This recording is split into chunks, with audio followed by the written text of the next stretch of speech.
안녕하세요, 뉴스반장입니다. 그런데 국민의힘 의원님들은 너무 걱정 안 하셔도 됩니다. 내란죄는 형사재판에서 제가 추측컨대는 아마 사형 선고가 나올 것으로 생각됩니다. 그래서 윤석열에 대해서 내란죄에 대해서 사형 선고가 내리는 것은 법원에서 형사재판에서 할 테니까 너무 걱정 마시고, 그것을 헌법재판소에서 왜 안 하냐고 윤석열 씨 서운하게 그런 말은 안 하시는 게 좋을 것 같다라는 생각이 듭니다.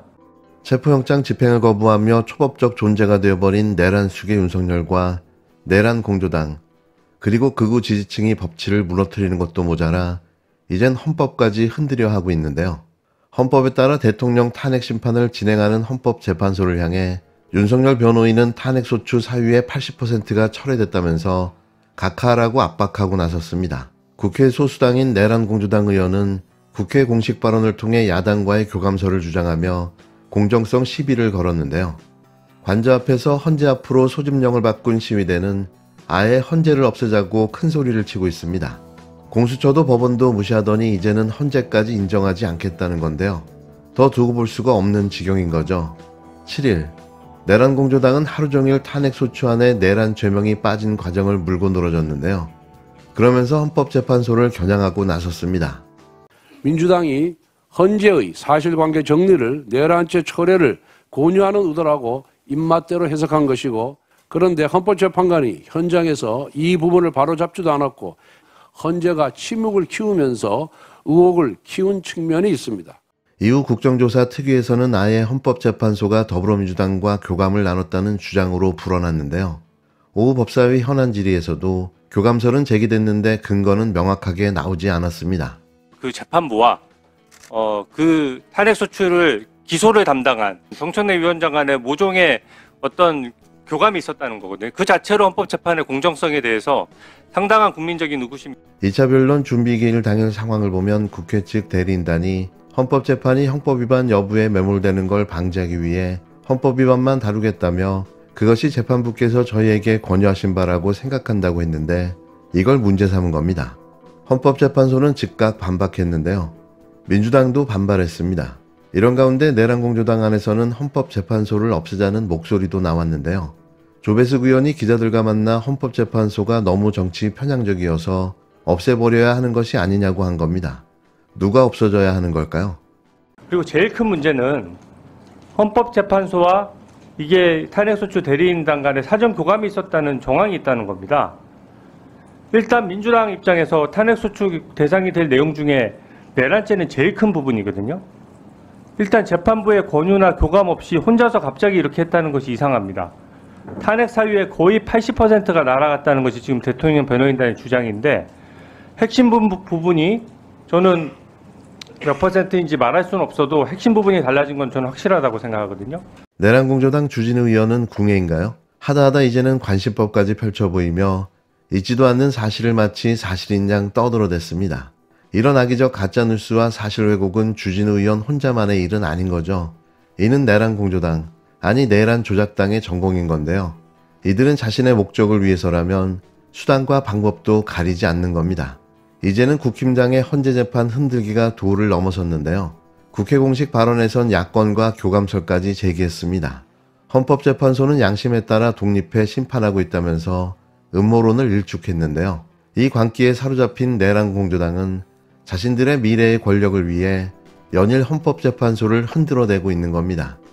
원내대표가 헌재가 불공정하고 편파적으로 재판을 운영한다더니 이어 음모론까지 주장하고 나선 건데요. 탄핵 사유로 내란죄를 어떻게 판단할지를 두고 헌재와 국회 측 탄핵소추단이 교감을 했다는 근거 없는 주장인 겁니다.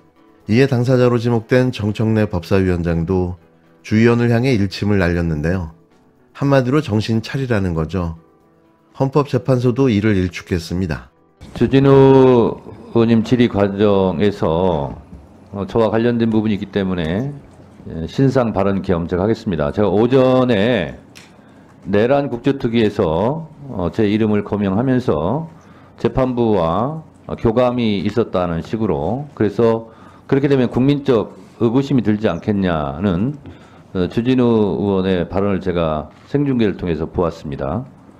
사전 교감이 전혀 없었습니다. 그리고 헌법재판소 재판관들 어느 누구하고도 제가 만나거나 전화 통화를 한 사실이 없습니다. 주진우 의원께서 정청래 의원이 무슨 교감이 있었다 이런 식으로 얘기하는 것은 앞으로 자제해 주시기 바라고, 그것을 만약에 주장하시려면 면책특권이 허용되지 않는 밖에서 하시기 바랍니다. 바로 제가 허위사실 유포로 고발하도록 하겠습니다. 헌재는 주권자 국민의 뜻에 따라 헌법적 분쟁을 해결하고 헌법 질서를 수호하기 위해 설립된 심판기관이 헌재라면서 헌법과 법률, 양심에 따라 독립적으로 심판한다고 밝혔는데요. 헌재의 존재 이유를 설명하는 핵심 단어인 국민, 헌법, 양심, 독립으로 답을 대신한 겁니다. 헌재는 또 헌법 분쟁을 해결하기 위해 내리는 헌재의 결정으로 새로운 헌법 분쟁을 만드는 건 주권자의 뜻이 아니라며 여야를 떠나 국민만 바라보고 가겠다고 말했는데요. 탄핵 심판까지 정쟁 대상으로 삼으면서 헌재를 공격하는 건 용납할 수 없다는 경고의 의미로 해석됩니다. 헌재는 내란죄 형법 위반 여부를 다루지 않을 경우 탄핵 소추를 각하해야 한다는 국힘당과 내란숙의 윤석열 측 대리인단 주장에 대해서도 재판부에서 판단할 사항이라며 단호한 입장을 재확인했는데요. 첫 기자회견을 연 국회 측 대리인단은 12.3 비상계엄과 관련한 내란 행위가 모두 심판 대상이라며 탄핵안과 달라진 건 없다고 했습니다. 국회 측 대리인단은 내란 우두머리의 국헌문란 행위라며 이 부분 소추 사실은 준비 절차 과정에서도 한 글자도 철회되거나 변경된 적이 없다고 밝혔는데요. 이어 이 내란 행위에 대해서 빠짐없이 판단받을 것이라고 밝혔습니다. 특히 윤석열 측과 국힘당이 부각시키는 내란죄를 뺐다는 표현은 본질을 호도하고 정략적인 주장일 뿐이라고 일축했는데요.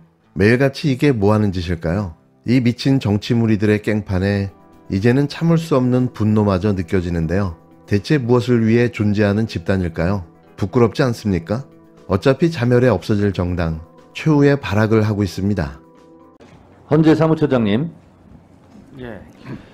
헌재에서 내란 수계 피의자 윤석열을 사형에 처한다, 이렇게 판결할 수 있습니까, 없습니까? 없습니다. 없죠? 예. 헌법재판소에서는 위헌 여부의 중대성을 가지고 윤석열을 파면할 것인가 말 것인가를 판결하는 곳이죠? 예, 그렇습니다. 네, 그렇습니다. 법원행정처장님, 예. 내란 수계 피의자 윤석열은 헌법 위반 정도가 매우 심각하므로 탄핵한다, 이런 판결을 법원에서 할 수 있습니까, 없습니까? 할 수 없습니다. 할 수 없죠? 예. 네. 진료는 의사에게, 약은 약사에게 하는 것처럼 헌법재판소에서는 내란죄에 대해서 형량을 판결할 수 없습니다. 마찬가지로 법원에서는 위헌 여부에 대해서 따지고 윤석열을 파면 조치할 수 없습니다. 따라서 헌재는 말 그대로 헌법을 재판하는 곳이기 때문에 헌법재판소입니다. 내란죄를 포함시켜 헌재에서 심리를 할지라도 실제로 내란죄에 대한 사형, 무기, 형량을 선고할 수 없기 때문에 실제로 윤석열을 파면, 탄핵하는 데는 그다지 실익이 있다라고 말하기가 어렵다라고 생각합니다. 저는 국민의힘 의원님들이 참으로 비정하다라고 생각합니다. 윤석열 입장에서 보면 얼마나 배신감이 들겠습니까? 본인은 헌법재판소에서 헌법에 대한 위헌성 여부를 따지는 것도 버거울 텐데 국민의힘 의원들이 왜 내란죄를 뺐느냐, 내란죄를 포함시켜라 라고까지 주장합니다. 얼마나 힘들겠습니까? 윤석열의 입장에서는. 그런데 국민의힘 의원님들은 너무 걱정 안 하셔도 됩니다. 내란죄는 형사재판에서 제가 추측컨 때는 아마 사형 선고가 나올 것으로 생각됩니다. 그래서 윤석열에 대해서, 내란죄에 대해서 사형 선고가 내리는 것은 법원에서, 형사재판에서 할 테니까 너무 걱정 마시고, 그것을 헌법재판소에서 왜 안 하냐고 윤석열 씨 서운하게 그런 말은 안 하시는 게 좋을 것 같다라는 생각이 듭니다. 자, 방화범이 불을 저질렀습니다. 불을 질렀어요. 그리고 또 불을 지르겠다고 합니다. 그것도 12월 3일 날 불을 질렀는데 나를 잡아가지 않으면 또 불을 지르겠다. 그러면 그 방화범에 대해서는 일단 파면 조치해야 됩니다. 우리 회사 불질렀는데 또 질릴 거야. 그러면 일단 회사에 못 나오게 해야 됩니다. 격리해야 됩니다. 이게 헌법재판소에서 하는 파면, 탄핵 인용입니다. 그런데 그 방화죄에 대해서 징역 10년이냐, 15년이냐, 무기징역이냐, 사형이냐는 그것은 나중에 형사재판에서 하면 될 일입니다. 그런데 이 방화범이 계속 불질르라고 형사재판을 하면서 1년이 걸릴지 2년이 걸릴지도 모르는 그 방화범을 그냥 불지를 수 있도록 하는 것은 책임 회피다 이렇게 생각하고요. 어느 회사 금고지기도 마찬가지입니다. 12월 3일 날 12억 3천만 원을 횡령했는데 빼돌렸는데 그 자리에 두면 또 빼돌리겠다고 그래요. 그러면 빨리 격리부장 금고지기직을 파면해야 되는 거예요. 그래야 그 회사가 안전합니다. 그런 면에서 헌법재판소에서 윤석열을 하루속히 파면해야 된 이유는 이 어려움에 처한 대한민국을 구하는데 필요한 조치다라는 것이고, 이거에 대해서 왈가왈부 하시는데 제가 굳이 이것을 말하지 않고 8년 전 권성동 의원이 어떻게 말했는지 권성동의 말을 권성동의 말로 탄핵하겠습니다. 한번 들어보시죠. 탄핵 법정은 대통령의 직무집행행위가 헌법과 법률에 위반되느냐, 그리고 위반의 정도가 중대하느냐 만 관심이 있을 뿐이지, 그것이 뇌물수수죄가 되는지 강요죄가 되는지 직권남용죄가 되는지 여부는 탄핵 심판에 있어서 관심사항이 아니다라는 말씀을 드립니다. 탄핵 심판은 대통령의 직무집행행위가 헌법과 법률에 위배되느냐의 여부가 중요하기 때문에 그렇습니다. 뇌물죄, 강요죄 등은 논하지 않고 헌법 위배사항만 담겠다. 범죄 성립 유무는 탄핵 심판 아닌 형사재판의 대상이다. 공소장 변경도 기본적인 사실관계는 그대로 유지하면서 거기에 대한 법적 평가를 달리하는 것입니다. 그렇기 때문에 국회 제적위원은 3분의 2 이상의 찬성이 필요 없고, 마치 검찰의 공소장처럼 뇌물수수죄에 해당한다, 강요죄에 해당한다, 탄핵 심판은 대통령에 대한 파면 결정을 하는 행정소송의 일종이거든요. 예. 그래서 유무죄는 유죄냐 무죄냐는 형사법정에서 가려야 되는 문제고, 탄핵법정에서는 대통령의 직무집행행위가 헌법과 법률에 위반되는 여부만을 판단하면 됩니다. 예. 8년 전 권성동 소추위원께서 뇌물죄, 강요죄, 직권남용죄 등을 헌법 위헌 여부로 판단한다라는 것처럼 저도 8년 전에 권성동 소추위원이 한 것처럼 똑같이 한 겁니다. 내란죄에 대한 부분은 형사재판정에 가서 사형을 받든 무기든 받든 거기 가서 받으시고, 내란 행위에 대해서는 위헌 여부를 가지고도 충분히 탄핵시킬 수 있다라는 것입니다. 그러니 3분의 2 필요 없고 재의결 필요 없다고 지금 권성동 의원이 8년 전에 얘기하고 있지 않습니까? 국민의힘 의원님들 권성동 의원의 말에 대해서 반기 좀 그만 드세요. 이렇게 말씀드리고요.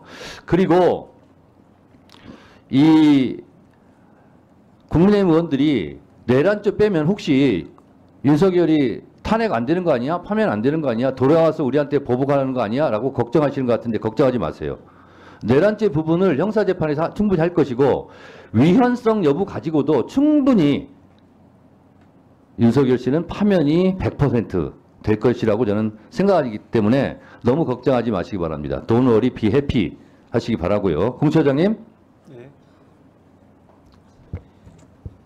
이 사진 보신 적 있죠? 한남동 관저 앞에서 눈보라를 맞으면서 앉아있는 우리 2030 여성들의 모습입니다. 여러분, 이분들이 공수처보다 더 오래 한남동 관저를 지키고 있다 하는 사실 명심하시고, 2차 때는 1차 실패의 우를 범하지 않기 위해서 최선을 다해 주시기 바랍니다. 자, 알겠습니다.